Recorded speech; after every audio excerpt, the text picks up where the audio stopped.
Assalamu alaikum students. This is International Islamic University Islamabad School, Sahiwal campus. Online lectures. This is the online lecture of grade 9 for subject physics, unit number 3, dynamics, and this is the 11th lecture of this unit. First of all, students, open your books and make sure you have to listen to my lesson attentively.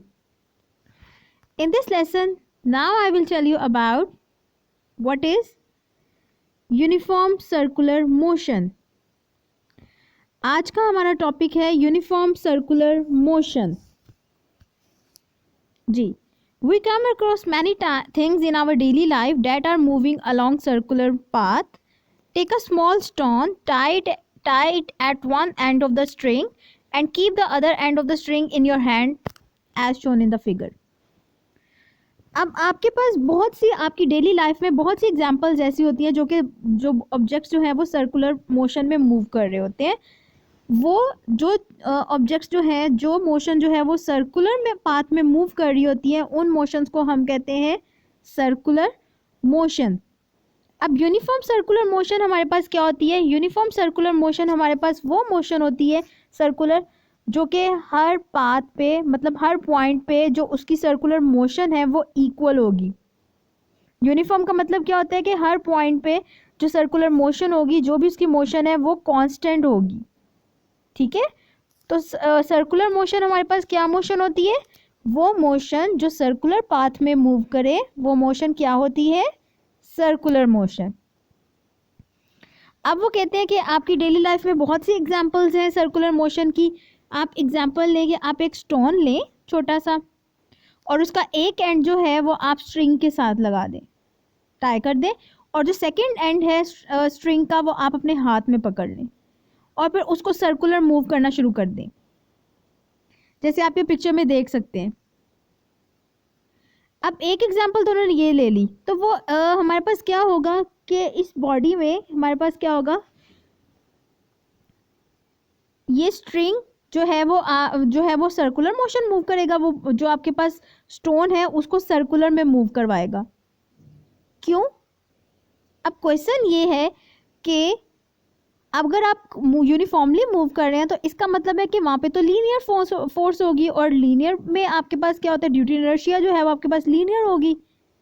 तो linear में तो वो straight move करेगा, लेकिन वो circular में क्यों move करता है? अब क्वेश्चन तो ये है. तो उसमें क्या होता है कि उसको एक फोर्स अप्लाई की गई होती है, एक फोर्स दी गई होती है जो कि वो उसको सर्कुलर में मूव करवाती है. वो टुवर्ड्स द सेंटर उसको जो फोर्स होगी वो उसको करेगी और स्टोन को मूव, और वो टुवर्ड्स द सेंटर की वो सीधा जाने की बजाय वो क्या होगा? टुवर्ड्स द सेंटर मूव करेगा, और फिर इस वजह से वो सर्कुलर में मूव करेगा, वो सीधा नहीं जाएगा.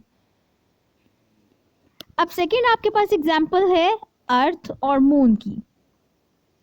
Circular motion of the stone attach with the string. ठीक है, आपके पास वो थी. अब आपके पास ये है एग्जाम्पल के आपके पास अर्थ जो मून है वो अर्थ के गिर्द जो घूमता है वो भी सर्कुलर मोशन में मूव करता है. और ये ग्रेविटेशनल फील्ड होती है अर्थ की, क्योंकि अब वहाँ पे हमारे पास कोई स्ट्रिंग नहीं है.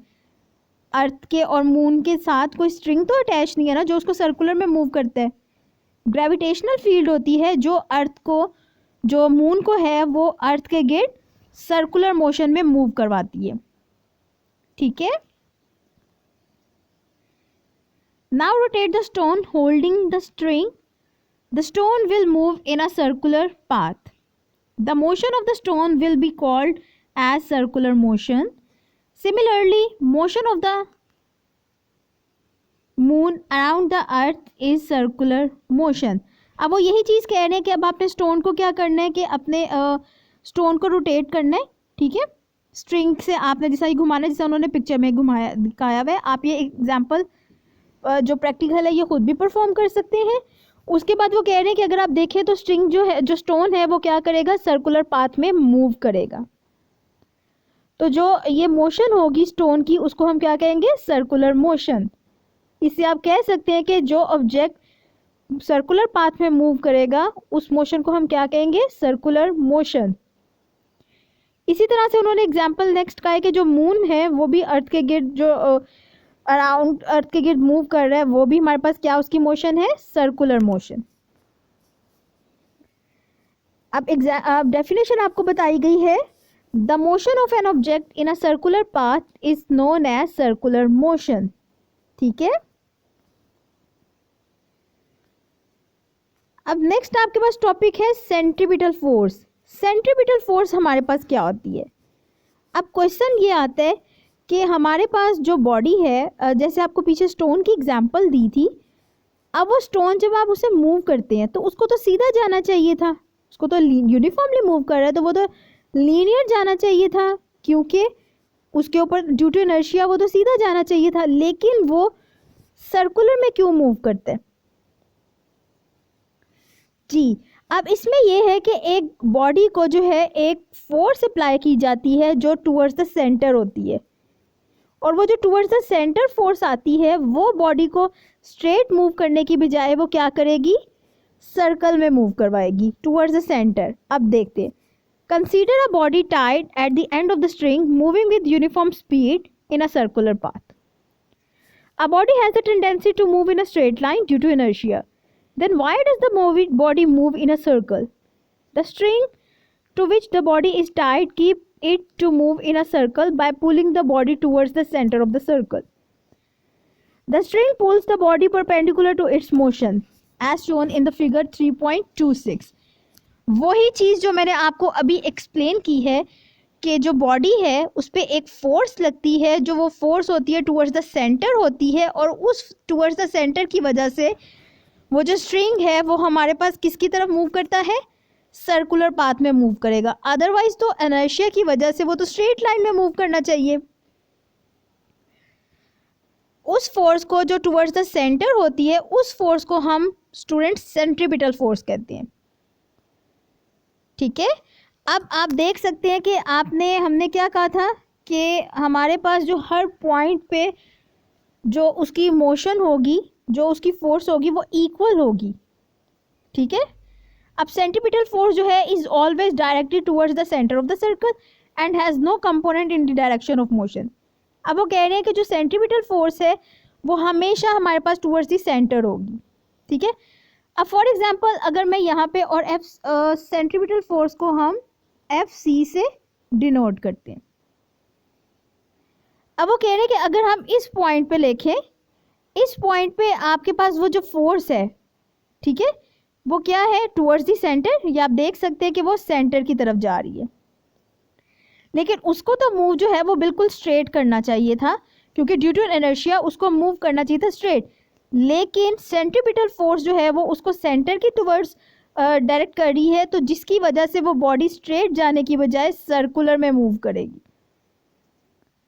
इसी तरह से अगर हम नेक्स्ट पॉइंट को देखें, एक पॉइंट पकड़ लेते, मैंने ये पकड़ लिया, इसमें भी जो फोर्स है वो टुवर्ड्स द सेंटर जा रही है, लेकिन बॉडी को सीधा मूव करना चाहिए था, क्योंकि वो यूनिफॉर्मली मूव कर रही है ना, बॉडी को सीधा मूव करना चाहिए था, लेकिन सेंट्रीपिटल फोर्स होने की वजह से वो बॉडी बिल्कुल सीधा मूव नहीं करेगी, वो टुवर्ड्स द सेंटर मूव करेगी। इसी तरह से आप नेक्स्ट पॉइंट को देख लें, उसमें भी यही चीज़ है कि बॉडी को जो है वो सीधा मूव करना चाहिए था, लेकिन वो सेंट्रीपिटल फोर्स होने की वजह से, क्योंकि वो उसको सेंटर की तरफ धकेल रही है, सेंटर की तरफ मूव कर रही है, तो वो हमारे पास बॉडी भी ऐसे सर्कुलर में जाएगी। इसी तरह से नेक्स्ट पॉइंट में भी यही चीज़ है। ठीक है, this pulling force continuously changes the direction of the motion and remains towards the center of the circle. This center seeking force is called the centripetal force. It keeps the body to move in a circular path. Centripetal force always acts perpendicular to the direction to the motion of the body. अब वो कह रहे हैं कि जो force जो है वो उसको कंटिन्यूसली जो है वो डायरेक्शन ऑफ मोशन को जो है फोर्स जो है वो this pulling force continuously changes the direction of motion, वो कंटिन्यूसली डायरेक्शन ऑफ मोशन को चेंज कर रहा है और वो उसको कंटिन्यूसली जो है वो टुवर्ड्स द सेंटर मूव करवा रही है, तो इस फोर्स को हम क्या कहेंगे, सेंट्रीपिटल फोर्स। और ये हमेशा जो है सेंट्रीपिटल फोर्स हमारे पास सर्कल में मूव करती है, कभी ऐसा नहीं होगा, क्योंकि अगर वो सर्कल में मूव नहीं करेगी तो वो लीनियर मोशन हो जाएगी और वो स्ट्रेट लाइन मूव कर जाएगी। और सेंट्रीपिटल फोर्स जो है वो always ex perpendicular to the motion of the body, वो मोशन ऑफ द बॉडी के हमेशा जो है वो परपेंडिकुलर होगी, ठीक है, क्योंकि वो सेंटर की टूवर्ड सेंटर जाएगी और जो मोशन ऑफ द बॉडी है वो तो बिल्कुल स्ट्रेट जानी है, लेकिन और वो इस सेंटर की तरफ जाएगी तो वो उनके दरम्यान में क्या होगा, परपेंडिकुलर होगा, वो परपेंडिकुलर होगी मोशन ऑफ द बॉडी के।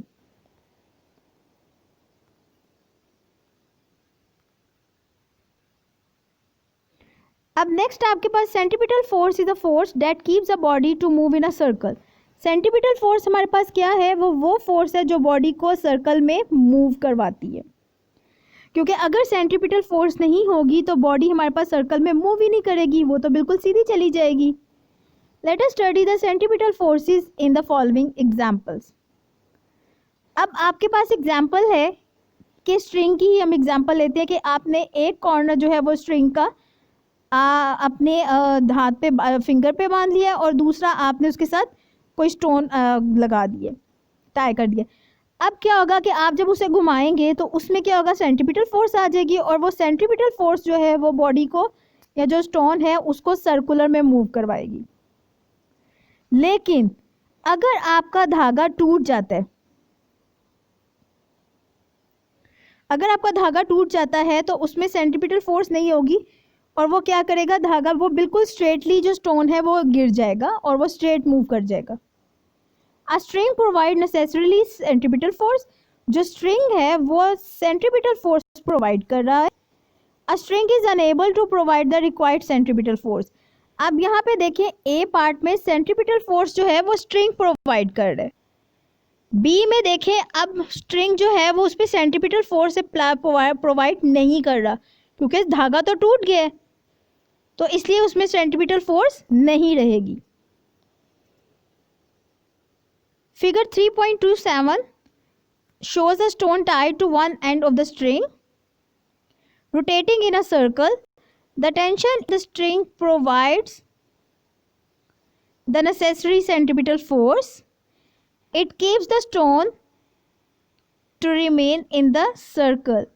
If the string is not strong enough to provide the necessary tension, it breaks and the stone moves away along a tangent to the circle. अब as shown in the figure, अब वही चीज़ उन्होंने बताई है कि अगर आपके जो फिगर फर्स्ट है ए वाली है फिगर, उसमें आपके पास जो बॉडी है वो सर्कल में मूव कर रही है। अब वो जो टेंशन है, टेंशन क्यों आई, क्योंकि आपके पास फोर्स और आपके पास वो है वेट है, तो उसमें हमारे पास क्या हो जाएगी, टेंशन आ जाएगी, और वो टेंशन जो है वो प्रोवाइड कर रही है सेंट्रीपिटल फोर्स, और उसकी सेंट्रीपिटल फोर्स होने की वजह से ही जो बॉडी है वो सर्कल में मूव कर रही है। लेकिन अगर आपका धागा जो है वो स्ट्रॉन्ग नहीं होगा, वो कच्चा होगा, टूट जाएगा, तो उसमें क्या होगा कि वो फिर टेंशन जो है वो प्रोवाइड नहीं कर पाएगी, और अगर टेंशन नहीं प्रोवाइड कर पाएगी तो वो टूट जाएगा, और अगर वो टूट जाता है तो फिर उसमें सेंट्रीपिटल फोर्स भी ख़त्म हो जाएगी और फिर वो क्या होगा, स्टोन जो है वो बिल्कुल सीधा गिर जाएगा, स्ट्रेट मूव करके नीचे गिर जाएगा। The moon revolves around the earth. The gravitational force of the earth provides the necessary centripetal force. ये जैसे कि मैंने आपको फर्स्ट में ही पहले ही पेज पे समझाया था कि जो मून होता है वो अर्थ के गिर्द रिवॉल्व करता है, और वो किस वजह से है, क्योंकि वहाँ पे तो कोई धागा नहीं है, वहाँ पे ग्रेविटेशनल फोर्स होने की वजह से जो अर्थ पे होती है वो सेंट्रीपिटल फोर्स जो है वो प्रोवाइड करेगी, और जिसकी वजह से मून जो है वो स्ट्रेट मूव करने की बजाय वो हमारे पास क्या करेगा, सर्कुलर पाथ में मूव करेगा टूवर्ड्स दी सेंटर। ठीक है, let a body of mass m moves with uniform speed v in a circle of radius r. The acceleration ac produced by the centripetal force is given by. अब वो कहते हैं कि एक मास है m, वो मूव कर रहा है यूनिफॉर्म स्पीड v के साथ इन अ सर्कल में, और उसका रेडियस हमारे पास क्या है r। अब उसके अंदर एक्सेलरेशन प्रोड्यूस हो जाएगा सेंट्रीपिटल फोर्स की वजह से। ठीक है, जो एक्सेलरेशन सेंट्रीपिटल फोर्स की वजह से प्रोड्यूस होगा उसको हम क्या कहेंगे, सेंट्रीपिटल एक्सेलरेशन, और उसको हम किससे डिनोट करेंगे, AC। Centripetal acceleration AC equal किसके हो जाएगा, v² ओवर r। v हमारे पास जो यूनिफॉर्म स्पीड है, और r हमारे पास क्या है, जो हमारे पास टूवर्ड्स दी सेंटर का डिस्टेंस होगा। आपको पता है ना r क्या होता है, रेडियस, तो वो हमारे पास क्या आ जाएगा, r। अब सेंट्रीपिटल फोर्स हमारे पास ये है, तो न्यूटन लॉ के अकॉर्डिंग, न्यूटन का सेकंड लॉ आपने रीड किया हुआ है, उसमें हमारे पास क्या सेंट्रीपिटल फोर्स होगी, F इक्वल ma। तो सेंट्रीपिटल फोर्स क्या हो जाएगी, FC equal MAC। Values put कर देते हैं, FC equal mv² over r। मैंने AC की वैल्यू पुट कर दी, तो ये हमारे पास क्या आ जाएगा, सेंट्रीपिटल फोर्स जी। जो इक्वेशन 3.26 है वो हमें बताएगी कि सेंट्रीपिटल फोर्स एक बॉडी को कितनी चाहिए है सर्कल में मूव करने के लिए। और आपको अब देख सकते हैं कि जो सर्कल में मूव करने के लिए क्या क्या चीज़ें रिक्वायर्ड है, किस पे वो डिपेंड करती है, मास पे, square of its velocity and reciprocal to the radius r of the circle. Reciprocal means कि आपने वो इन्वर्सली प्रोपोर्शनल होगी रेडियस के। फोर्स जो है वो डायरेक्टली प्रोपोर्शनल होगी मास के और वेलोसिटी के, और इन्वर्सली प्रोपोर्शनल होगी रेडियस के। अब इसमें आप ये कह सकते हैं कि इन्वर्सली प्रोपोर्शनल, अगर हम बाकियों को छोड़ दें, अगर मैं सिर्फ FC और R का रिलेशन देखूं तो वो हमारे पास क्या है, इन्वर्स प्रोपोर्शन। मतलब कि अगर मेरे पास रेडियस कम होगा, ठीक है, तो मेरे पास फोर्स क्या होगी, ज़्यादा, तो उस पर सेंट्रीपिटल फोर्स जो है वो ज़्यादा होगी।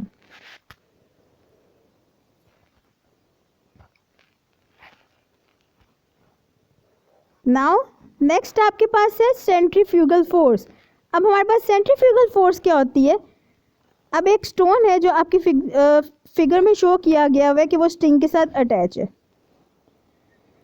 अब अगर आप देखें कि स्ट्रिंग के साथ जो अटैच है, कि सेंट्रीपिटल फोर्स होने की वजह से अगर हमने कहा कि जी जो सेंट्रीपिटल फोर्स है वो अकेली बॉडी को सर्कुलर में मूव करवाती है, और वो जो फोर्स है वो तो टुवर्ड्स द सेंटर है। अगर अकेली वहाँ पे सेंट्रीपिटल फोर्स हो तो बॉडी तो है वो तो कुछ टाइम बाद टुवर्ड्स द सेंटर आके टकरा जाए, लेकिन वो तो सर्कुलर में मूव करती रहती है, तो वो किस वजह से होती है। अब सेंट्रीपिटल फोर्स जो होती है वो हमारे पास एक्शन होता है, और हर एक्शन का रिएक्शन होता है, तो उस फोर्स के रिएक्शन में हमारे पास एक और फोर्स होती है जो होती है सेंट्रीफ्यूगल फोर्स। अब यहाँ पे देख सकते हैं कि जो सेंट्रीफ्यूगल फोर्स है ये आपके पास सेंटर से ऑब्जेक्ट की तरफ जा रही है। तो ये दोनों फोर्सेस जो हैं ये उसका रिएक्शन होता है, तो इस वजह से वो जो बॉडी है वो हमारे पास सर्कुलर में मूव करती है। क्योंकि अगर हमारे पास अकेली सेंट्रीपिटल फोर्स हो तो बॉडी जो है वो सेंटर में आके गिर जाए, लेकिन सेंट्रीफ्यूगल फोर्स के साथ होने की वजह से वो मेंटेन होके और वो बॉडी को सर्कुलर मोशन में मूव करवाती है। The necessary centripetal force acts on a stone through the string that keeps it to move in a circle. According to Newton's third law of motion, there exists a reaction to this centripetal force. वही चीज़ जो मैंने आपको explain की है कि जो centripetal force है वो बॉडी को, स्टोन को जो है वो मूव करवाती है कि वो सर्कल में मूव करता रहे। लेकिन न्यूटन के थर्ड लॉ के अकॉर्डिंग कि उसका रिएक्शन भी होगा। सेंट्रीपिटल फोर्स आपके पास एक्शन है तो सेंट्रीपिटल फोर्स का रिएक्शन भी होगा, और उस रिएक्शन को हम क्या कहेंगे, Centripetal reaction that pulls the string outward is sometimes called the centrifugal force. ठीक है, उसको जो आउटवर्ड मूव करवाएगी स्ट्रिंग से, जो फोर्स हमारे पास वहाँ निकलेगी, उसको हम क्या कहेंगे? सेंट्रीफ्यूगल फोर्स, और ये रिएक्शन होगा. Now you have a example 3.8. आपके पास एक न्यूमेरिकल है. A stone of mass 100 gram is attached to a string 1 metre long. The stone is rotating in a circle with a speed of 5 metre per second. Find the tension in the string. आपको math दे दिया है और आपको कहा गया कि वो 1 मीटर लॉन्ग स्ट्रिंग के साथ अटैच है. ठीक है, तो ये हमारे पास क्या हो जाएगा जी? ये हमारे पास रेडियस आ जाएगा. The stone is rotating in a circle, उसकी भी हमारे पास क्या है? 5 मीटर पर सेकेंड. आपने टेंशन फाइंड करनी है. अब मैथ्स पहले देखिए, आपको ग्राम्स में दिया हुआ है, आपने इसको स्टैंडर्ड यूनिट में करना है, मतलब 1000 किलोग्राम्स में. तो मैं 100 को 1000 से डिवाइड कर दूंगी तो मेरे पास केजी में आंसर आ जाएगा. तो वो क्या आ गया? 0.1 केजी. अब वेलोसिटी आपको क्या गिवन है? 5 मीटर पर सेकेंड. और रेडियस आपको क्या दिया हुआ है? 1 मीटर. अब आपने क्या फाइंड करनी है? टेंशन. टेंशन का मतलब फोर्स, सेंट्रीपिटल फोर्स. अब सेंट्रीपिटल फोर्स का आपके पास फॉर्मूला क्या था? mv² over r. जी, आप फॉर्मूला लिख लेंगे. वो आपके पास क्या है? mv² over r. अब इस पे हम वैल्यूज लगा देते हैं. m की हमारे पास क्या आ जाएगी? 0.1 टाइम्स v स्क्वायर क्या हो जाएगा? 5 का स्क्वायर ओवर 1.